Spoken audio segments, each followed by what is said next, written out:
रसूलुल्लाह सल्लल्लाहु अलैहि वसल्लम ने मिंबर से भी खिताब किया और अहद के मैदान में अपने दंदाने मुबारक को शहीद करवाया। हक और बातिल की जंग में इमाम हुसैन ने अपनी जान के नजराने पेश कर दिए। लोग बोलेंगे आपसे कि गुजरात में बीजेपी मजबूत है, बीजेपी की सरकार है, तो हाँ, भारत की पार्लियामेंट में मोदी के 300 है, मगर अगर एक दीवाना खड़े हो जाता है तो 300 के सामने सच्चाई बयान करने का मौका मिलता है। अगर मैं खड़े होकर कहता हूं कि मैं दलित और आदिवासियों के हुकूक का मुतालबा करता हूं, मुझे कोई डर नहीं होता है। भारत के मुसलमानों, सूरत के मुसलमानों, गुजरात के मुसलमानों, हमको अपना हक हासिल करना है। हम अल्लाह से डरने वाले हैं, किसी इंसान हुकूमत से डरने वाले नहीं बन सकते हैं। पिछले 25 साल से गुजरात में बीजेपी कामयाब हो रही है। मजलिस इलेक्शन नहीं लड़ी तो कैसे बीजेपी कामयाब हो रही है? तो मालूम हुआ कि गुजरात में बीजेपी और कांग्रेस का एक टाका है, एक रिश्ता है। पता है कि मुगलों की बात करते हैं। अरे भारत का मुसलमानों का मुगलों से कोई ताल्लुक नहीं है, याद रखो। मस्जिद मुगलों ने नहीं बनाई थी। भारत में पहली मस्जिद अगर बनाई गई तो केरला में बनाई गई थी। वो बादशाह थे। बादशाह दीन का नहीं होता, आलिम दीन का होता है। सूफी जो होता है उसका ताल्लुक दीन से होता है। मगर बीजेपी मुगलों को मुसलमानों से जोड़कर कहती है नहीं, वो 600 साल पहले ऐसा हुआ था, 400 साल पहले तोड़ी गई। अब हम उसमें खोद के देखेंगे। 50,000 साल पहले अफ्रीका से लोग भारत को आए थे। कितने साल पहले? 50,000 साल पहले। बादशाह अशोका ने हजारों लोगों का कत्ल किया। बोलो आरएसएस वालों, अशोका के बारे में तुम्हारी राय क्या है? क्या यह बात सच नहीं है कि पुष्यमित्रा ने बुद्धों की मंदिरों को तोड़ा? इसकी बात क्यों नहीं करते बीजेपी और संघ परिवार के लोग? तो क्या मैं भी खड़े होकर कह दूं कि देश के प्रधानमंत्री मोदी जिस घर में रहते हैं उसके नीचे भी मस्जिद है, खोदी जाए?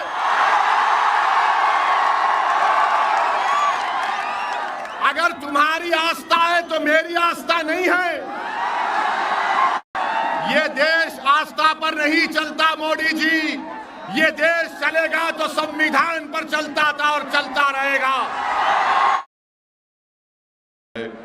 मेरे अजीज दोस्तों और बुजुर्गों, मैं आपको ये पैगाम देने आया हूं कि हमारा वतन अजीज हो या गुजरात रियासत हो, इस लोकतंत्र में जब तक आप अपनी एक सियासी आवाज़ को नहीं पैदा करेंगे, आपके और हमारे मसाइल हल होने वाले नहीं हैं।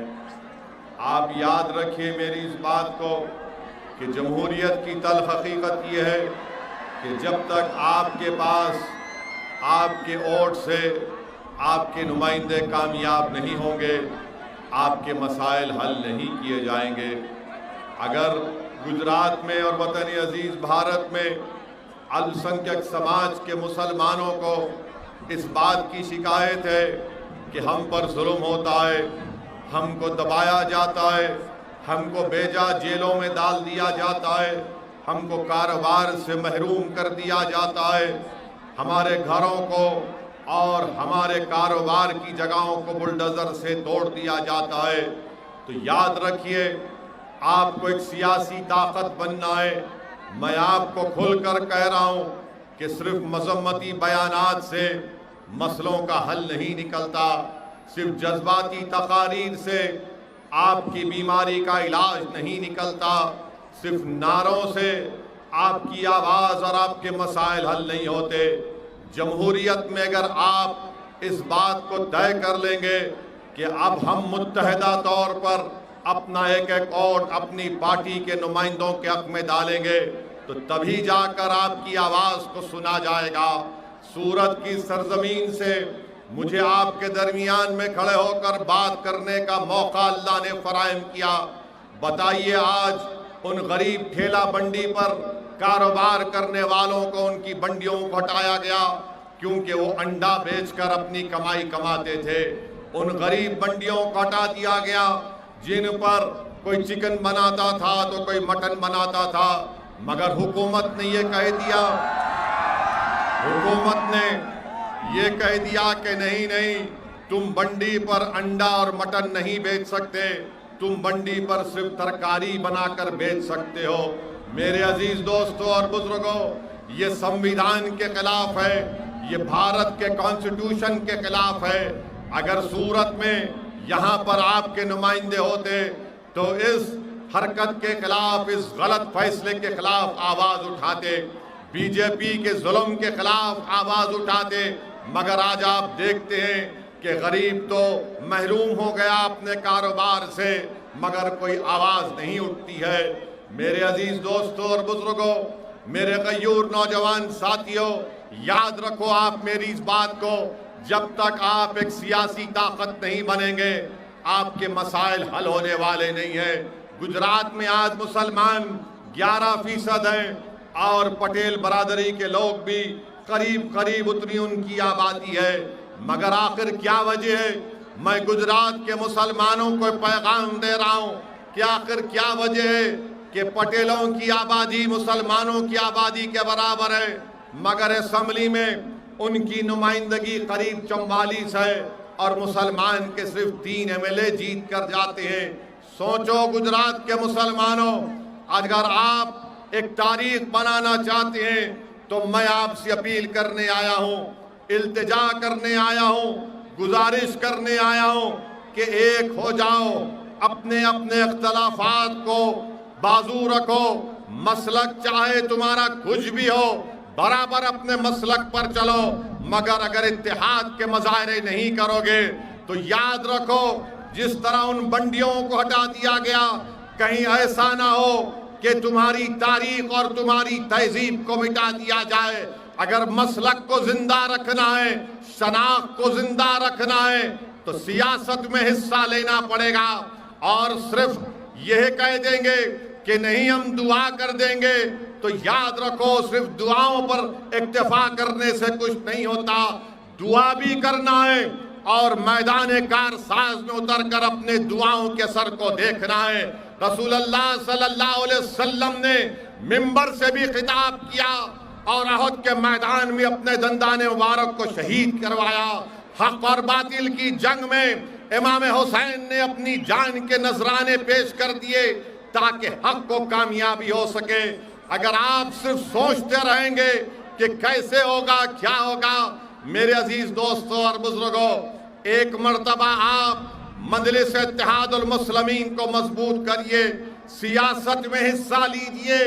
याद रखिए किसी शायर ने बड़ा खूब कहा था कि जुदा हो दीन से सियासत, जुदा हो दीन से सियासत तो रह जाती है चंगेजी। अगर चंगेजी का खात्मा करना है तो सियासत में हिस्सा लेना है, अगर जालिम के जुल्म को रोकना है तो सियासत में हिस्सा लेना है, अगर वक्त के फिरौन और नमरूदों को रोकना है तो अपनी सियासत में हिस्सा लेकर अपने इत्तेहाद की ताकत पर अपने नुमाइंदों को कामयाब और कामरान कराना है।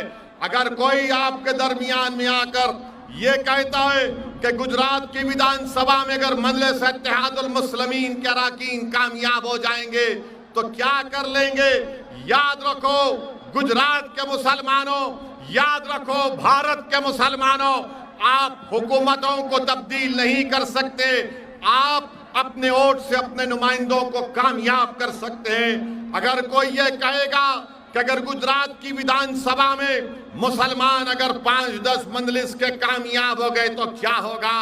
अरे क्या होगा जब भारत की पार्लियामेंट में 540 के ऐवान में ये अकेला दीवाना आपकी दुआओं से खड़ा हो जाता है तो पूरी भारत की पार्लियामेंट को सुनना पड़ता है, पूरी भारत की पार्लियामेंट को सुनना पड़ता है। लोग बोलेंगे आपसे कि गुजरात में बीजेपी मजबूत है, बीजेपी की सरकार है, तो हाँ, भारत की पार्लियामेंट में मोदी के 300 है, मगर अगर एक दीवाना खड़े हो जाता है तो 300 के सामने सच्चाई बयान करने का मौका मिलता है। मेरे अजीज दोस्तों और बुजुर्गों, ये उस वक्त मुमकिन है जब आप मुत्तहिदा तौर पर मजलिस इत्तेहादुल मुस्लिमीन के हक में अपने वोट का इस्तेमाल करेंगे। इल्जाम लगाने वाले इल्जाम बहुत लगाते हैं। कोई इल्जाम लगाएगा कि ओवैसी के भाषण से बीजेपी को फायदा हो जाता है, कोई कहेगा कि मजलिस के इलेक्शन लड़ने से बीजेपी का फायदा हो जाता है। मैं आपको बता रहा हूं कि मेरे भाषण से ना हमारी पार्टी के इलेक्शन लड़ने से किसी को फायदा या नुकसान नहीं होता। मैं इलेक्शन लड़ता हूं तो मेरी पार्टी को फायदा हो। मैं इलेक्शन इसलिए नहीं लड़ता कि किसी को फायदा पहुंचे या किसी को नुकसान पहुंचे। इल्जाम लगाने वालों इल्जाम लगा लो, जब तक अल्लाह असदुद्दीन ओवैसी को जिंदा रखेगा मैं अपना काम करता रहूंगा। जब तक अल्लाह सुब्हानहू तआला अपने फजल और करम से मेरे जान और माल की हिफाजत करता रहेगा, मैं बोलता रहूंगा, मैं लड़ता रहूंगा। हाँ, कोई गम की कोई बुरी बात नहीं है कि अगर मैं खड़े होकर ये कहता हूं कि मैं भारत के गरीब और मजलूम आवाम के लिए एक आवाज उठाता हूं। मुझे कोई शर्मिंदगी नहीं है इसमें, इस बात को कहते हुए मुझे कोई शर्मिंदगी नहीं है अगर मैं खड़े होकर कहता हूं कि मैं दलित और आदिवासियों के हुकूक का मुतालबा करता हूं। मुझे कोई डर नहीं होता अगर मैं कहता हूं कि भारत के मुसलमानों को संविधान के मुताबिक उनका जायज मुकाम मिलना चाहिए, तो कोई डरने की जरूरत नहीं है। भारत के मुसलमानों, सूरत के मुसलमानों, गुजरात के मुसलमानों, हमको अपना हक हासिल करना है। हम अल्लाह से डरने वाले हैं, किसी इंसान हुकूमत से डरने वाले नहीं बन सकते हैं। छोड़ दीजिए उन कांग्रेस पार्टी को जो अनकरीब में कांग्रेस पार्टी भारत से के सफ़े हस्ती से खत्म होने जा रही है इंशाअल्लाह ताला। कांग्रेस पार्टी नहीं मुकाबला कर सकती बीजेपी और मोदी का। अगर कोई जानता है कैसे बीजेपी को रोका जाए तो उसका नाम असदुद्दीन ओवैसी और मजलिस इत्तेहादुल मुस्लिमीन है। ये कांग्रेस के कायदीन राहुल गांधी में दमखम नहीं है कि मोदी को रोक सके, ना मोदी का जवाब दे सके। मेरे अजीज दोस्तों और बुजुर्गों, पिछले 25 साल से गुजरात में बीजेपी कामयाब हो रही है। मजलिस इलेक्शन नहीं लड़ी तो कैसे बीजेपी कामयाब हो रही है? तो मालूम हुआ कि गुजरात में बीजेपी और कांग्रेस का एक टाका है, एक रिश्ता है। तो मेरे साथ दुरूद शरीफ पढ़िए कि अल्लाहुम्मा सल्ली अला सय्यदिना मुहम्मद अब्दिक रसूलिक नबी उम्मी आले साहबे सल्लिम। नारा लगाइए मेरे साथ, नारे तकबीर, नारे तकबीर। मेरे अजीज दोस्तों और बुजुर्गों, जो दूसरी बात मैं आपके सामने रखना चाह रहा था वो ये है कि आज हमारे वतन अजीज में, हमारे मुल्क भारत में हर चीज को ये इल्जाम लगा दिया जाता है कि ये हुआ तो मुसलमानों की तरफ से हुआ, अगर ये गलत हुआ तो मुगलों की वजह से हुआ। हम उनको बताना चाह रहे हैं बीजेपी और आरएसएस के लोगों को, मैं सूरत की सरजमीन से देश के प्रधानमंत्री नरेंद्र मोदी को पैगाम देना चाहता हूं और ये बात साफ और वाज़े तौर पर कहना चाहता हूं कि कहा जाता है कि मुगलों की बात करते हैं। अरे भारत का मुसलमानों का मुगलों से कोई ताल्लुक नहीं है, याद रखो। हमारा ताल्लुक उन लोगों से है जो अहले दिल थे, सूफी थे, जिन्होंने इस्लाम को भारत को लाया। अगर भारत में पहली मस्जिद मुगलों ने नहीं बनाई थी, भारत में पहली मस्जिद अगर बनाई गई तो केरला में बनाई गई थी। वो बादशाह थे, बादशाह दीन का नहीं होता, आलिम दीन का होता है, सूफी जो होता है उसका ताल्लुक दीन से होता है। मगर बीजेपी मुगलों को मुसलमानों से जोड़कर कहती है नहीं, वो 600 साल पहले ऐसा हुआ था, 500 साल पहले ऐसा हुआ था, 450 साल पहले तोड़ी गई, अब हम उसमें खोद के देखेंगे।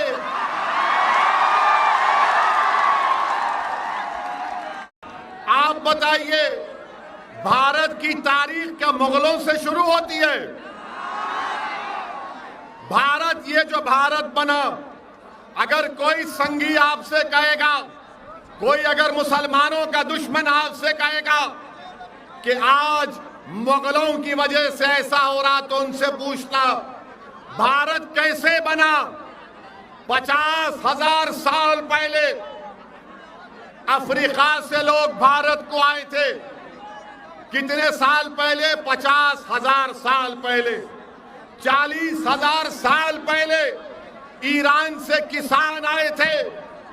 30,000 साल पहले स्टीप से लोग आए थे, स्टेप से लोग आए थे।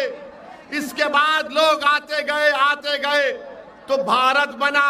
मगर बीजेपी को अगर कोई नजर नहीं आता, खाली मुगल नजर आता है इनको। अब आप बताइए कि क्या बादशाह अशोका ने लोगों का कत्ल नहीं किया? बादशाह अशोका ने हजारों लोगों का कत्ल किया। बोलो आरएसएस वालों, अशोका के बारे में तुम्हारी राय क्या है? क्या यह बात सच नहीं है कि पुष्यमित्रा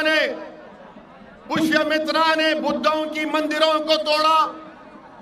इसकी बात क्यों नहीं करते बीजेपी और संघ परिवार के लोग?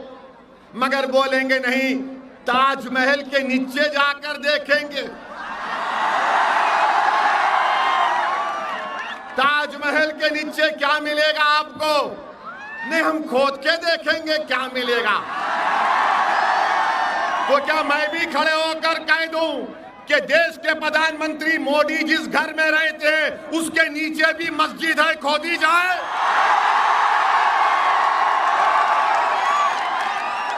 अगर तुम्हारी आस्था है तो मेरी आस्था नहीं है। क्या मोदी की आस्था ओवैसी की आस्था से बढ़कर है या बराबर है? बताओ आप। ये देश आस्था पर नहीं चलता मोदी जी। ये देश चलेगा तो संविधान पर चलता था और चलता रहेगा।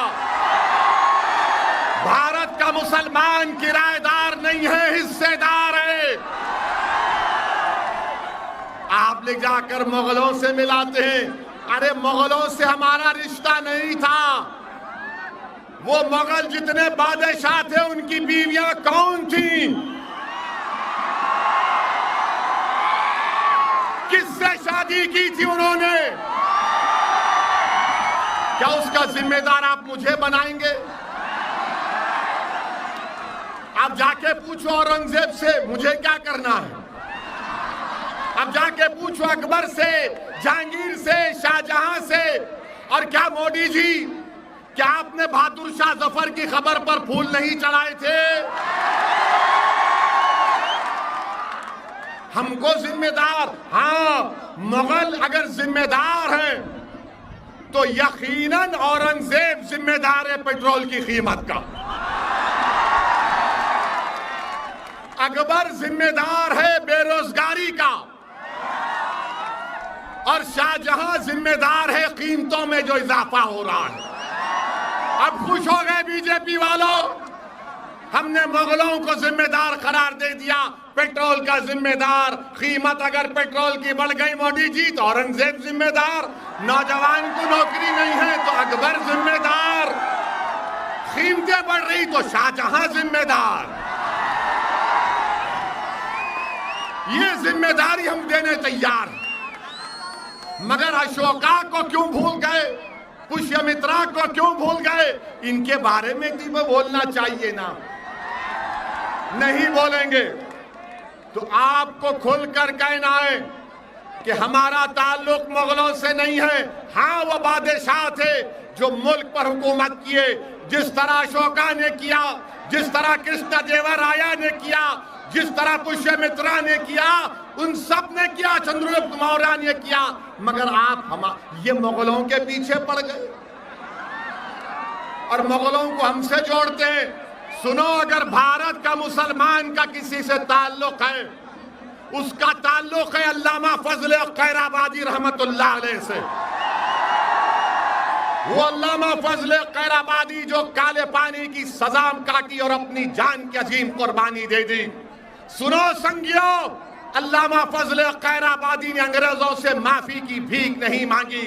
हमारा ताल्लुक है तो जौहर बरादरान से है, हमारा ताल्लुक है तो मौलाना अबुल कलाम आजाद से है, हमारा ताल्लुक है तो उन रेशमी रुमाल की तहरीक चलाने वाले महमूद हसन साहब से है, हुसैन अहमद मदनी से है, हमारा ताल्लुक किसी से है तो माल्टा की जेल में मुसीबत और मसाइब के मुश्किलात को सामना करने वालों से। अरे मुगलों को लाकर हमारे गले में क्यों बांध रहे हो? आप बांध लो। भारत की आजादी में सबने हिस्सा लिया था और इसीलिए जब मुल्क आजाद हुआ तो हमने यह फैसला लिया कि हम तारीख में नहीं जाएंगे बल्कि हम तारीख बनाएंगे भारत के लिए। हम तारीख में नहीं जाएंगे, हम तारीख बनाएंगे भारत के लिए। मगर आज क्या हो रहा है कि नहीं, वो ज्ञानवापी की मस्जिद आपकी नहीं है। अरे बाबरी मस्जिद चले गई तो क्या आप ज्ञानवापी भी जाने देंगे? आप बोलो, अहद लोगे कि मस्जिदों को आबाद करोगे? नौजवानों, क्या तुम अहद लोगे कि अब तुम मस्जिदों को आबाद रखोगे? क्या जिस तरह जुमे में नमाज पढ़ते उस तरह फजर में पढ़ोगे? तो क्या कल सुबह जाकर मस्जिदों को और चकाचक भर दोगे? अगर हम मस्जिद की हिफाजत नहीं करेंगे तो कौन करेगा? और जब ज्ञानवापी मस्जिद का मसला उठा तो क्या कांग्रेस ने बोला? क्या बोला कांग्रेस ने? क्या राहुल गांधी ने बोला? क्या आम आदमी पार्टी के केजरीवाल ने बोला? किसने बोला? फिर क्या नाम था बोलने वाले का? क्या नाम था बोलने वाले का? क्यों बोला वो? इसलिए कि भारत का ये हिस्सा है, संविधान का हिस्सा है, 91 का कानून है और कोई मस्जिद को, मंदिर को हाथ नहीं लगा सकता।